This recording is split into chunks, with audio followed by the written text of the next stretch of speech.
সংবাদ শেষ করছি যশোরের শতবর্ষী গাছের খবর দিয়ে। ঐতিহাসিক যশোর রোডের শতবর্ষী গাছের অনেকগুলি কেটে ফেলা হয়েছে।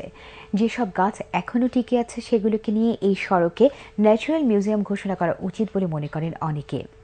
সামাদ বাবু তোলা যশোর রোডের শতাব্দী প্রাচীন বৃক্ষের ছবির সাথে অজানা কাহিনী জানাচ্ছেন শওকত মিল্টন।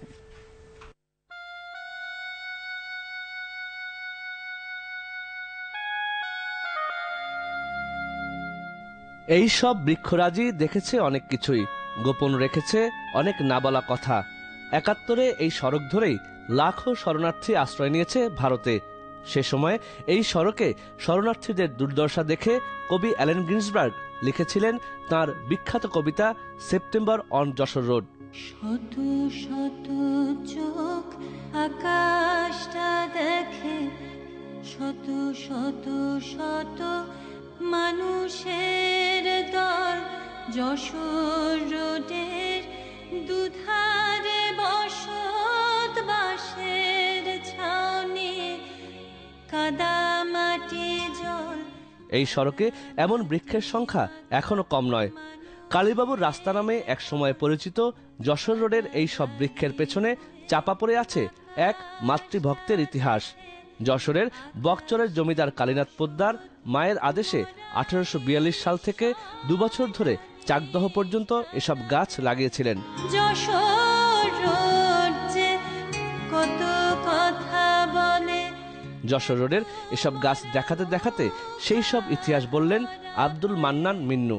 এই সড়কের পাশেই তাঁর জন্ম, বেড়ে ওঠা।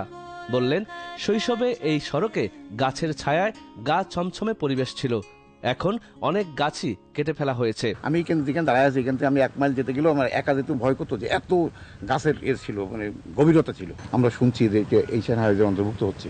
আমি উদাহরণ দিয়ে বলতে পারি, আমাদের যেহেতু বর্ডারে আমাদের বাড়ি, পেট্রোপোলের পাশেই গেলেই বোঝা যায় যে আকাশ পাতাল ডিফারেন্স। তাদের একটা ডাল পর্যন্ত, শুকনো ডাল পর্যন্ত তারা কাটে না, ভাঙে না, এবং এগুলো তারা সংরক্ষণ করে। গাছ কাটার সিদ্ধান্ত সরকার নিলে জনগণ কাটতে দেয় না।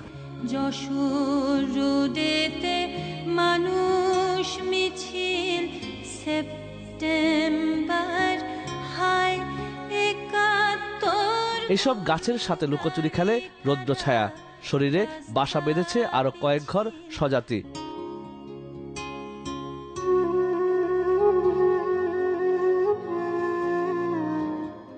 বাকলে বয়সী মুখের দোমড়ানো প্রতিচ্ছবি। অনেক চেষ্টার পরেও আকাশ ছুঁতে পারেনি মগডাল। আগে পুরো সড়ক জুড়েই ছিল এমন মহিরুহ, তবে এখন ঝিকরগাছা উপজেলার পর থেকেই নজরে আসে। স্থানীয়দের দাবি গাছগুলো রক্ষার। আমরা মনে করি যে সরকারের সংশ্লিষ্ট বিভাগ এ ব্যাপারে উদ্যোগ গ্রহণ করতে পারে, কারণ এর আগে রাস্তা চওড়া করার নাম করে কয়েকবার কাটার উদ্যোগ নিয়েছিল। ন্যাচারাল মিউজিয়াম হিসেবে ঘোষণা করে এই রোডকে এবং গাছগুলোকে রক্ষা করা উচিত। জমিদারি প্রথা নেই কালীবাবু, তবে কালীবাবুর লাগানো গাছগুলো এখনো কালের সাক্ষী হয়ে দাঁড়িয়ে আছে এই যশোর রোডে। ইতিমধ্যে অসাধু ব্যক্তিদের তৎপরতায় অনেক গাছ উজাড় হয়েছে। এসব গাছ রক্ষায় এখনই প্রয়োজন উদ্যোগের, দরকার সরকারি হস্তক্ষেপের। Shawkat Milton, ATN Bangla, Jessore road, Jessore.